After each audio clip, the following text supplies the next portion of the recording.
The phone call came in the thin hours after midnight, not the shock of the siren but the quiet, terrible kind. Two parents, visiting their daughter for New Year's, pushed open the door of the condo they thought was their child's safe harbor and found instead a scene that would upend a family, a community, and a life that had not yet finished its story. On the floor, Dana Clair Edwards, a 32, a bright, thoughtful woman with roots deep in Texas, lay still. A towel had been draped over her face. There were marks of a violent struggle. Please help this channel grow. Like the video, try the new hype feature, leave a comment and subscribe for more stories. This helps us a lot. Thank you. Her dog, a small, beloved Jack Russell named Grit, was missing. The peace of a new year quietly became the beginning of a nightmare. As cameras and headlines later circled the story, the first and most urgent question was the simplest. Who would want to hurt Dana? The second, more complicated question would be harder to answer. Why? Dana Clair Edwards was from a family that traced its roots in Texas back generations. She was the kind of person who collected friends and small confidences, a professional, someone with a steady network and a life that, to the outside world, looked ordinary and promising. The ordinary details are important. Birthdays, routines, the dog who slept at her feet, the job she loved. These were not small things. They were the human scaffolding that made her life real to the people who loved her. But like many stories that end in tragedy, it was not only the life we see in snapshots that mattered. It was the quieter, private threads, a 2-year romantic relationship that had frayed, small fights that lingered like cigarette smoke, and the private notes and gestures people sometimes leave when they want to be forgiven. John Thomas Ford, often reported as Thomas Ford in court records and news reports, entered the picture as Dana's boyfriend for about 2 years. Friends described him as a familiar presence in her life. To some he seemed like a decent man from a well-known family. To others the relationship felt more complicated. In late 2008, months before Dana's death, their relationship ended. The tear in the fabric of their lives was not loud, but it was felt. Shortly after the breakup, Ford sent a handwritten letter in which he said he was deeply saddened, hurt and disappointed by the end of the relationship, a human detail that later became a piece of the prosecution's tapestry in court. Dana's life was not defined by the relationship alone. She had friends who remembered her laughter on nights out and the small acts of generosity she performed without fanfare. She had parents who would become the most public face of private grief as they tried to make sense of what had happened in the place they'd always thought of as safe for their daughter. The social setting of the last night she was seen alive is worth noting. Dana and Ford had both attended a New Year's Eve gathering, a mutual friends party where old acquaintances rubbed shoulders with new faces. People leave parties with different stories. Some go home with music in their heads. Some go home with fleeting conversations in their ears. For Dana, that night would be the last one her family would see her alive. Reconstructing the mechanics of a violent death requires the careful translation of facts into story without turning pain into spectacle. The sequence we can piece together and that the community would later replay in court is unsettling. Dana was found in her condominium just after midnight on January 1, 2009. The coroner's office later ruled the cause of death as asphyxiation by strangulation. The medical examiner identified ligature marks and evidence consistent with blunt force trauma. The towel over her face and the presence of bloodied items in the apartment spoke to a violent, sudden struggle. The picture was agonizingly intimate, a private space violated, a life interrupted mid-motion. The loss of Dana's dog, Grit, added a chilling, personal dimension. Not only was a person slaughtered in her own home, something had been done to a creature loyal and small. Grit's disappearance and his later recovery away from the condo raised immediate questions. Was the dog taken as a sign of dominance? Was it meant as a message to the family? Or was the dog's fate another clue in a violent, chaotic scene? Those who loved Dana simply wanted to know whether their daughter had been terrified in the last minutes, and whether anyone had forced her to watch before it ended. Friends who spoke to police and later to journalists described Dana's carefulness. She was fastidious about her apartment. For her family, the idea that someone had come into that ordered, private place and turned it into a crime scene was almost impossible to reconcile. For investigators, the scene would be a puzzle of DNA, fibers, and behavioral patterns. Evidence to be collected, logs to be written, chains of custody to be maintained. We must let the silence of those found moments sit with us. A towel on a face, a missing dog, a quiet new year that turned into the loudest question, why? Those details would be the touchstones for the investigation and the case that followed. When family finds the body, police move in and the case becomes a series of recorded, procedural steps. In Dana's case, the initial response involved area detectives, crime scene technicians, and forensic examiners from the Behar County Medical Examiner's Office. They documented the interior, tested surfaces, and began the methodical work of converting chaos into forensic reality. One of the key threads of the investigation was the relationship between victim and suspect. The fact that Ford and Dana had recently split placed him immediately into the investigators' orbit. He was not a stranger. He had history with the victim.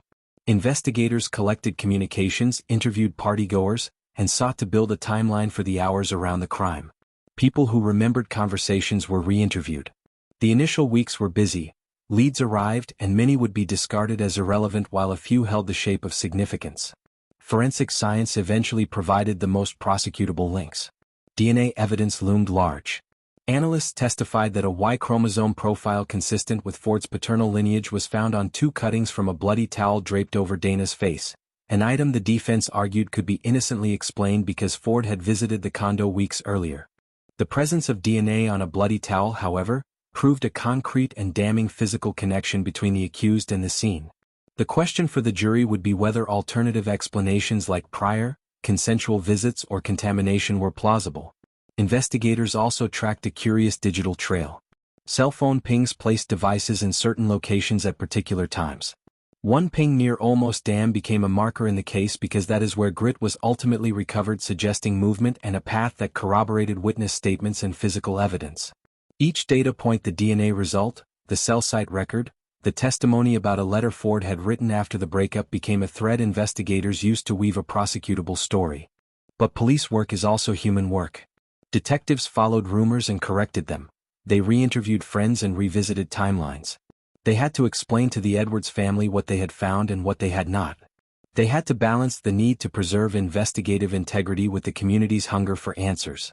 For the Edwards family, the slow, patient work of law enforcement could feel like both reassurance and frustration, a tug-of-war between wanting immediate answers and understanding the need to preserve evidence. The arrest came when evidence converged.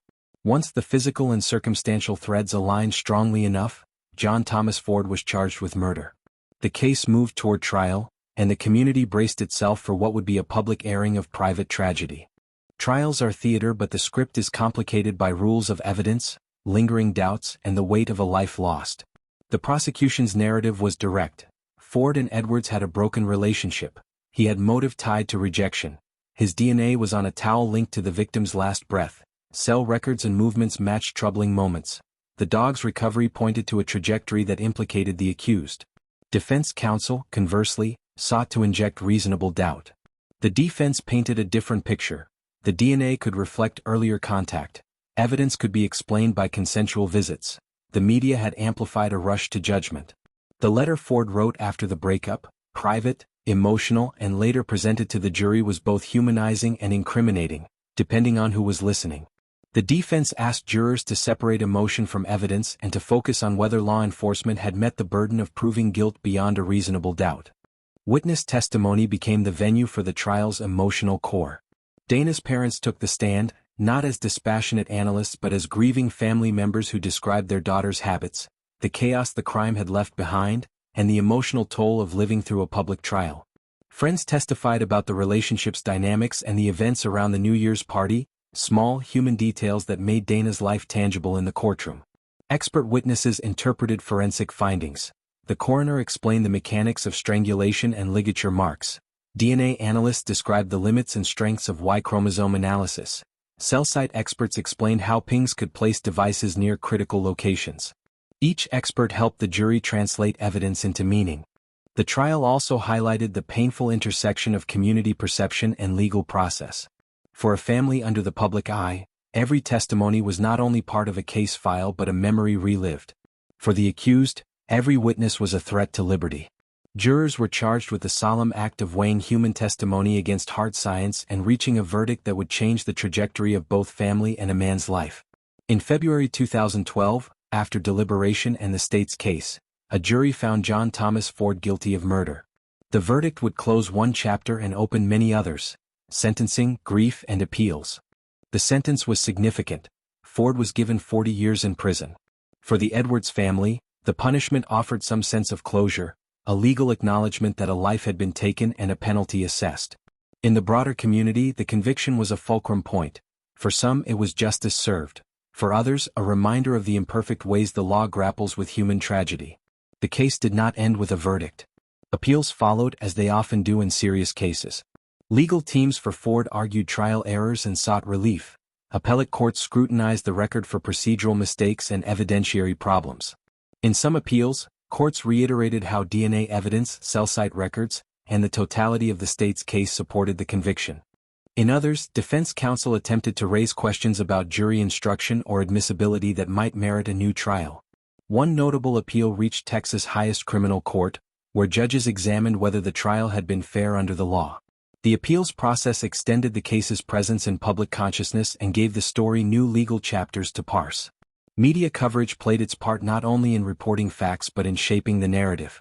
National programs profiled the murder, amplifying public interest and turning a local tragedy into a national case study about relationship violence, forensic evidence, and the strains of modern crime investigation.